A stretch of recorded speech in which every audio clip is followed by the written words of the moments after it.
You're listening to The Briefing, first broadcast on the 7th of April 2026 on Monocle Radio.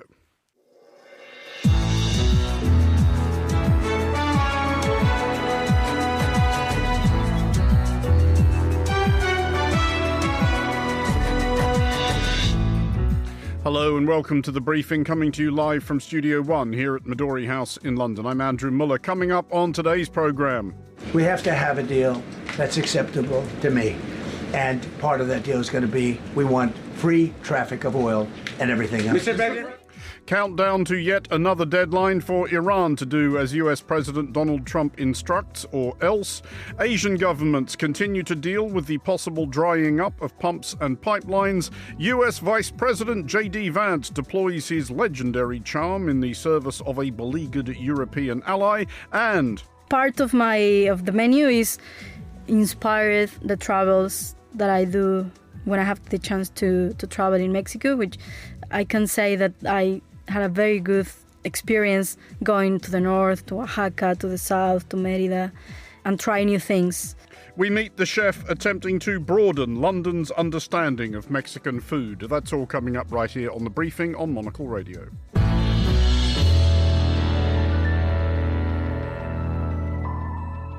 Welcome to today's edition of The Briefing with me, Andrew Muller. At 2000 Washington, D.C. time tonight, the latest of several deadlines imposed by US President Donald Trump upon Iran will pass. Trump has insisted that if by that hour the Islamic Republic has not come to heel on Trump's terms, Iran will be subject to yet further barrages, including the targeting of such infrastructure as bridges and power plants. As of this broadcast, Iran does not seem terrifically interested in Trump's offer, but has pitched a 10-point plan of its own, which seems almost calculated to elicit a negative response from the US, especially the part where Iran proposes to charge ships transiting the Strait of Hormuz $2 million a go. Well, joining me now from Zurich is Monocle's security correspondent, Gorana Grgic. Gorana, it actually does seem like a fair question at this point. Are the Iranians just trying to wind Donald Trump up?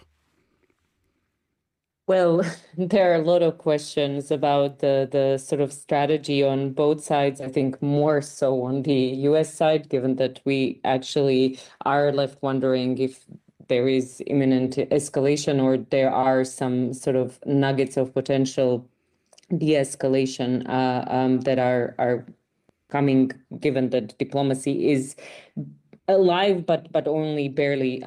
What Iranians are for sure doing at the moment is playing the hand that they have, and here the leverage of the Hormuz Strait that they at the moment control is the one that they won't relinquish, but obviously is one that's not just angering the United States, but many of their very close neighbors, and of course a lot of the world as a consequence of all the reverberations of the closure of the strait and what that has done to the world's economy and markets.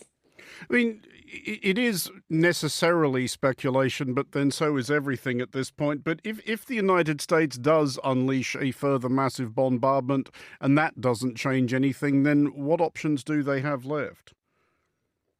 Well, the latest that we've heard out of the White House, and that's mostly been that press briefing that Donald Trump has had, and some of the leaks that are coming here and there, they tend to point to the somehow opening of maybe potential of further deadline extensions, or somehow using this sort of Pakistani rabbit out of the head, so to speak, at the very last moment, where there would be a tentative agreement on something that would be a very temporary sort of either ceasefire or de-escalation, or some sort of deal where, again, Iranians would agree to basically reopen Strait of Hormuz without getting anything in return. Not a lot of people are hopeful about this because, again, we've heard that these talks have been going on now for some time and haven't really yielded results. But then, again, what we've seen all this time is a continuous buildup of U.S. Military presence in the region, and of course, a lot more clamor around the potential that actually we do see some sort of special operation that targets the Harg Island, or basically that starts moving towards some kind of freeing up of the strait, which would be done through a military action, which would be extremely risky and something that we haven't seen necessarily in this sort of way. Some military strategies basically liken it to the Korean War in the early 50s. Well, on that thought, is it possible then that what the Iranians are doing is just massively calling America's bluff? They're calculating that for all Trump's huffing and puffing, the last thing the US wants to do is actually send in the Marines. That's right. I mean, they are hoping that this will be, again, another case of the taco Trump, right? Him chickening out at the last moment. But the problem here, Andrew, is one of this huge unpredictability and uncertainty that has been tied to Trump presidency so far, that we are just left with such a broad spectrum of possible options of where he might be going, given, again, what is at his disposal in terms of the military tools. Also, we shouldn't underestimate now, again, this little bit of a hubris, again, sense of a successful special military operation that was mounted to save one of the downed pilots of that jet over the weekend. You know, the language surrounding that, the kind of sense of superiority that the United States has said in terms of at least military tactics, and this potentially leading him to make decisions that could have very unfavorable consequences down the line. Well, just finally then, and on the subject of people making decisions, one of the variables of this conflict is that we're not entirely sure who is making decisions on the Iranian side. What do you make of these reports in the Times and elsewhere today saying they come from a leaked intelligence brief that the new Supreme Leader, Mojtaba Khamenei, is in fact unconscious in a hospital in Qom? We've heard some of the reports, as you alluded to, from both the Times, and then they were cited in another report in the Jerusalem Post. And again, there's been a lot of rumors swirling around, again, in this fog of war, where I would just say we need to be careful to jump in any sort of conclusion. But there have been some of these claims that have yet to be independently verified. It is strange that the new Ayatollah has kept such a low profile, but at the same time, it is quite understandable given that Israel just today and Benjamin Netanyahu has presented these sort of photos and sort of before and after the intervention of the top leadership in Iran, and there has been a huge loss on their side, obviously. So there are a couple of competing stories, and I would be very careful around the wording that we are using at the moment, given that these things still need to be verified. Thank you, Gorana. That was Monocle security correspondent Gorana Gergic. You're listening to The Briefing. Here is Laura Kramer with the day's other headlines. Thanks, Andrew. A shooting has been reported near the Israeli consulate in Istanbul. Officials say they're investigating the incident. No Israeli diplomats were present at the consulate in Istanbul at the time. Vietnam's ruling party leader To Lam has been elected state president. Lawmakers approved the move in a single vote with no opposition. He now holds both jobs as the Communist Party's general secretary and president, giving him sweeping power in the role. The boss of Air India is stepping down. Campbell Wilson will stay as CEO until a replacement is found. The airline faces ongoing losses and regulatory pressure after last year's deadly crash that killed 260 people. And the astronauts from the Artemis II mission have now begun their return trip home after a historic lunar flyby that took them further into space than any humans before.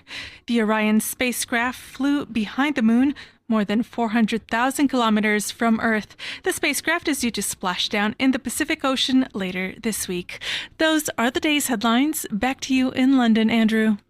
Thank you, Laura. You are listening to The Briefing on Monocle Radio. As tensions in the Middle East intensify, the impact on Asian economies is becoming more apparent. Across the ASEAN nations, as well as Japan, China and South Korea, growth is expected to slow while rising energy prices feed into inflation and affect business activity. Well, I'm joined now by Stefan Angricht, senior economist at Moody's Analytics in Tokyo. I mean, Stefan, first of all, I realise it's a big and open-ended question, but how do we quantify the impact this is already having on those economies? First of all, thank you so much for having me. It's great to be with you. Indeed, this is a very good question because it looks like economies across the Asia-Pacific region are coming up with all sorts of ways to deal with the fallout of the conflict. They're generally all very vulnerable to higher commodity prices, higher energy prices, food prices, which have gone up in the wake of the conflict. And they're dealing with those by providing households with support, instituting price caps, etc. So long as the conflict winds down in a matter of weeks, they'll be able to navigate through this and manage this juncture with the macro impact and the inflationary impact staying relatively contained. But that is, of course, a big assumption. It's anyone's guess how long the conflict will continue, whether it's going to get worse before it gets better. If that happens, then certainly those sorts of buffers that governments are relying on, they would start breaking, and then the damage would potentially get very big, and a number of economies across the region would fall into recession. So it's a sort of very non-linear situation, if you will. For now, we are fine, but if the conflict continues, things start breaking. I mean, when you say if the conflict continues, things start breaking, how much more of the conflict can these economies endure before things start breaking? And when they start breaking, what are going to be the first things that go? Well, it depends on which economy you look at. If you think first and foremost about the economies that are most vulnerable to what is happening, you would look at Northeast Asia, countries like Japan, South Korea, economies like Taiwan. They import most of the energy that they consume domestically, somewhere between 80 and 100%. So they are very vulnerable to what is happening, but they have buffers in the form of reserves, things like oil reserves that last them a long time, several months, in fact. So it would take a long time for those reserves to run out. Things are different in Southeast Asia. Those reserves, oil reserves, gas reserves, that are much more limited. Governments there rely on outright price caps to help manage the impact on their economies. But you can see how that is much more time-bound because if the conflict continues, you run out of the financial capacity to sustain those price caps, and you also run out of reserves, which is why you're already starting to see countries, governments issue warnings that they might run out of energy, things like jet fuel and the like. So it varies by economy. Southeast Asia in general is more exposed. Northeast Asia can probably weather this, but again, it's also time limited there. I mean, how helpful or otherwise, I suspect, are ongoing US tariffs being in the negotiation of these countries of this crisis? Yeah, it's a very good question because up until a few weeks ago, that was sort of the main concern for economies in Asia Pacific, and all of that has now taken a backseat to discussions around the Middle East conflict. But it is true that the Middle East conflict happening right at the time when the global trading system is still fracturing, when exporting becomes harder, that is not great. Countries need to find other sources of growth. Ideally, they would find homemade sources of growth, stronger domestic demand. But when you're in the middle of a commodity price shock, that makes that very source of growth that much harder to achieve. When you have higher inflation, households are less likely to spend, or their spending power is reduced by virtue of the fact that everything becomes more expensive. And the same is true for businesses. So this couldn't have come at a worse time, if you will. And just as a final thought, is there any chance at all that this is actually going to work to anybody's advantage in the long run? Thinking maybe of a country like China, which has made huge leaps in transiting from petrol-powered cars to electric vehicles. Yeah, it is true that China has made tremendous strides reducing its reliance on fossil fuels, but it is still reliant on fossil fuels. So it's not like the shock would completely pass the country by. It's well positioned to manage the fallout of the conflict, but it would still suffer.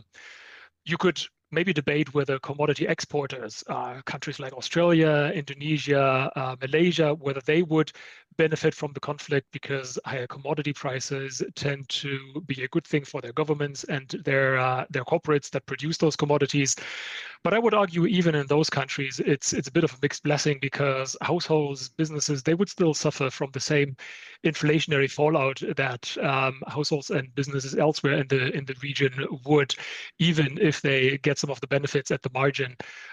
So the benefits and costs of this sort of shock are very unevenly distributed, and at the end of the day, there aren't really any winners in a situation like this one, I would say. Stefan Angrick, thank you for joining us. You are listening to The Briefing on Monocle Radio.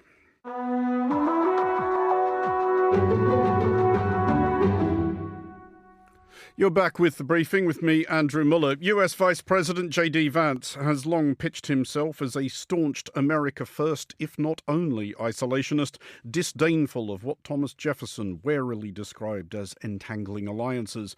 Nevertheless, Vance is taking a keen interest in this weekend's parliamentary election in Hungary, to the extent that he is spending the money of his fellow citizens to take Air Force Two to Budapest and speak this afternoon at a rally for long-serving Hungarian Prime Minister Victor Orbán, whose chances of winning yet another term pollsters and bookmakers do not like. I'm joined now by Alexei Korolyov, Monocle's Central Europe correspondent based in Vienna.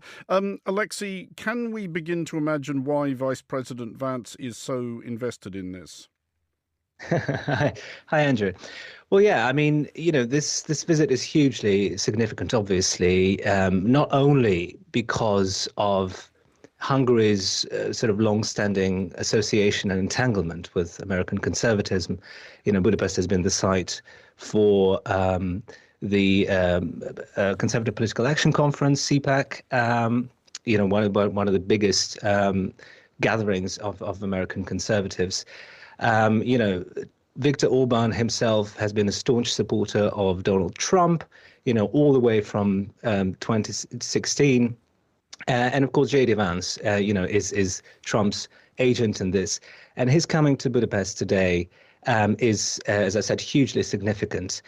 But, there's all of that. So let's park that for a moment. But just to zoom out a little bit, because I think, it's very interesting in a different way as well. One sort of aspect of this whole election that we're not really talking about.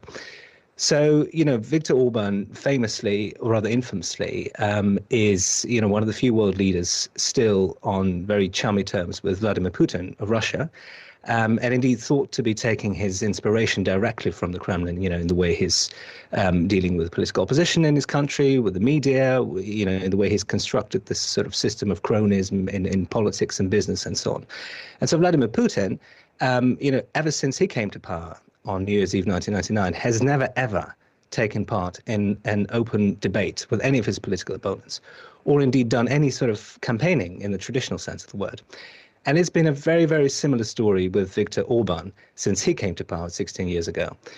Because, he's relied instead on his near total domination of the media, on his very strong ability to construct narratives of fear and isolationism and so on. And that's where JD Vance comes in. So his visit today to Budapest, and he's the Vance and Victor Orbán are going to do a press conference later on, and then Vance is going to address a rally in Budapest. So that comes as the sort of pinnacle of this campaigning that Viktor Orbán has been doing. So Orbán has been forced back on the road, basically, by his opponent Peter Magyar, his challenger in this election, who's been doing exactly that for the past 2 years. He's been touring around the country, creating those pools of support for himself. And so he's forced Orbán back on the road. And Orbán has been on his own tour in the past few weeks. And so Vance's visit comes as this sort of pinnacle of that campaign as he addresses the rally tonight. But what's the thinking about how this will actually work for Orbán at the ballot box? Is there really an imaginable Hungarian voter who was thinking, well, I wasn't going to vote for the Prime Minister, but now that JD Vance has turned up, I will? That's a good question, because, of course, Viktor Orbán's sort of whole political identity, really, his whole persona that is built around himself is about geopolitics, is about international politics, and not about domestic problems, the economy, and so on. And that, of course, is the sort of the prime thought in the minds of Hungarian voters this week, and it will be at the election at the weekend, because while, of course, Orbán's incredible success has been thanks to, over these 16 years, has been thanks to his really, really good ability to create this narrative of himself and of Hungary as this bastion of traditionalism and good Christian values, beleaguered on all sides by enemies and so on, and aided in this by his good international friends like Donald Trump or JD Vance. It is really, it's growing thing. You can't say that this now is the biggest sort of issue in the minds of Hungarian voters, because of course they are more concerned about the economy, they are more concerned about growing inflation and economic stagnation, rather than all these geopolitical concerns. And that may finally catch up with Orbán this weekend. And just as a final thought, Alexei, if this does catch up with Orbán this weekend, and polls are still suggesting that's the likeliest outcome, how much trouble is he potentially in personally? Well, that's an open question, of course, because, Orbán has been accused, including by Peter Magyar, his challenger, of creating this corrupt system where, he's placed his relatives, his cronies, his friends in top positions in politics and business and so on. And it is essentially a sort of an entire system covering the whole country. So if Peter Magyar and his party, TISA, win this election this weekend, it is really very much an open question, how he's going to deal with that, how he's going to untangle all of that, and what's going to happen to Orbán personally, because, of course, I think that's the thought running through Orbán's mind this week. But we can't really say for sure what's going to happen. Alexei Korolyov, Monocle Central Europe correspondent in Vienna, thanks for joining us.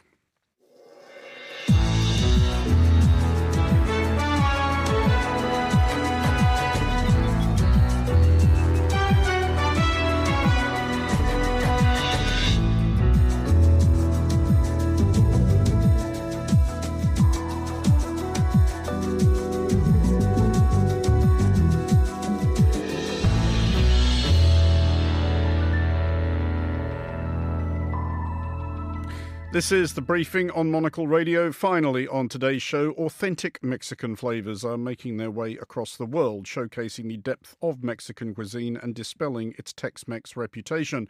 One chef flying the flag for, lesser-known Yucatan-inspired dishes is Jimena Gaoso, head chef at Eggshell in London's Chelsea. She spoke to Monocle about her inspirations and the most glaring misconceptions about this style of cuisine.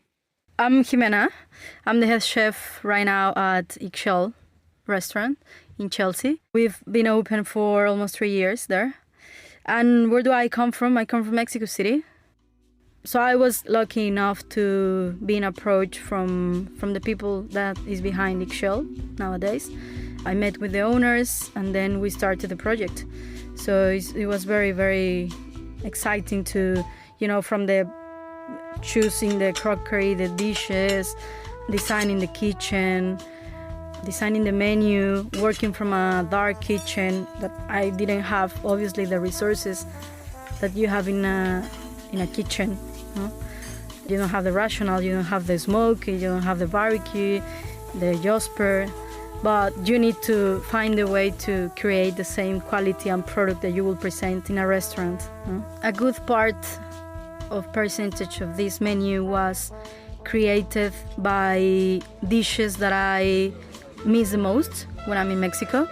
I like to say that I build dishes from nostalgia, especially the menu that I opened Eggshell with was part of that. I really miss this stew that my grandmother used to cook for me. I always like to say that I don't have this typical story of me being cooking next to my grandmother and my mother showing me how to peel the potato. I don't have that story. I discovered my passion for cooking when I was older. I always thought that I would become a football player because I've been playing football since I'm 7 years old.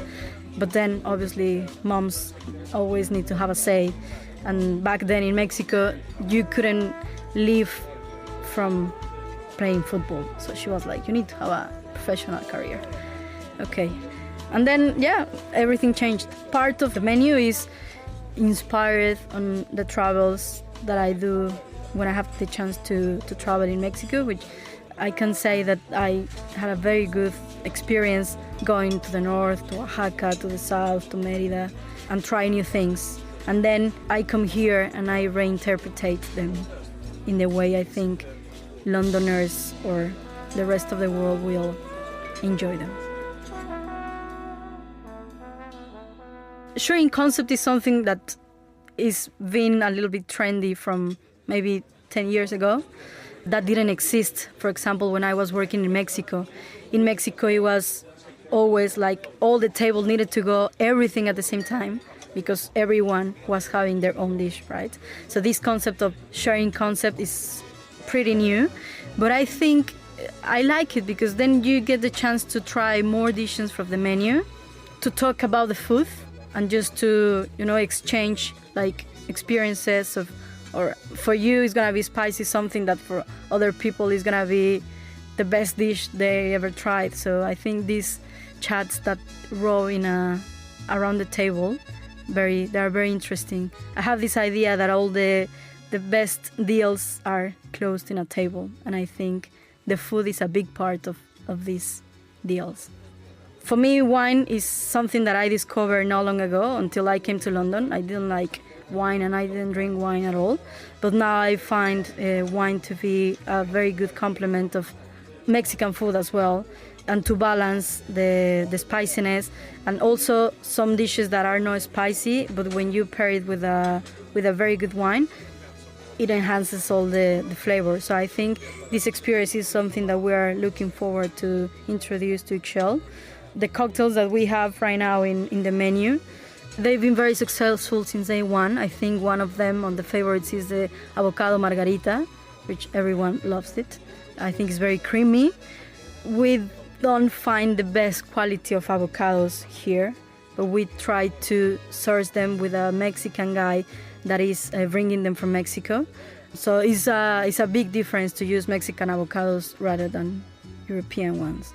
Another favorite is the Negroni, as well. It's a twist with melon, and it's very nice.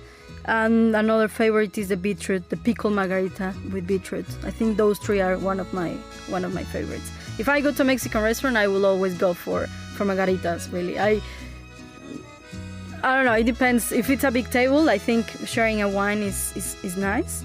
Otherwise, I will always go for a classic margarita. Chili margarita is always one of my first choices.